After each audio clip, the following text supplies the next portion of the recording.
127 વર્ષ પછી મંદિર નવનિર્માણ બન્યું છે।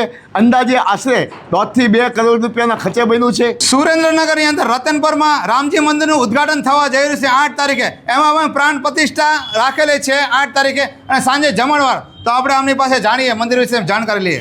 બતાવો। સીતારામ, જય શ્યારામ। સુરેન્દ્રનગર જિલ્લાના રતનપર ગામની અંદર નવનિર્માણ 1.5 થી 2 કરોડ રૂપિયાના ખર્ચે નવનિર્માણ પામેલ રામજી મંદિરનું જ્યારે નવનિર્માણ થયું છે, ત્યારે તેની પ્રાણ પ્રતિષ્ઠા મહોત્સવ રતનપર ગામના તમામ જ્ઞાતિ જાતિ વર્ગના લોકો સાથે રહીને પ્રાણ પ્રતિષ્ઠા મહોત્સવ ભારે ધામધૂમ સાથે ઉજવી રહ્યા છે।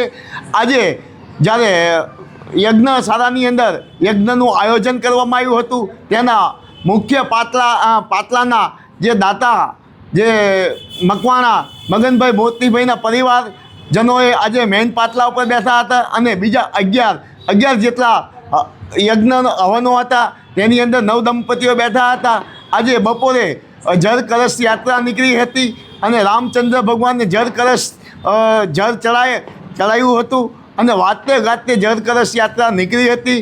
આવતીકાલે જ્યારે કે બપોરે 3 વાગે ત્યારે રામચંદ્ર ભગવાનની શોભાયાત્રા નીકળવાની છે। 20થી વધુ ટ્રેક્ટરો હશે, એની અંદર સાધુ સંતો હશે અને તમામ જ્ઞાતિ જાતિ વર્ગના લોકો જોડાશે અને રતનપર રામજી મંદિરની પ્રાણ પ્રતિષ્ઠા મહોત્સવ ભારે ધામધૂમ આનંદ ઉલ્લાસભેર તમામ જ્ઞાતિ જાતિ વર્ગના લોકો ઉજવી રહ્યા છે।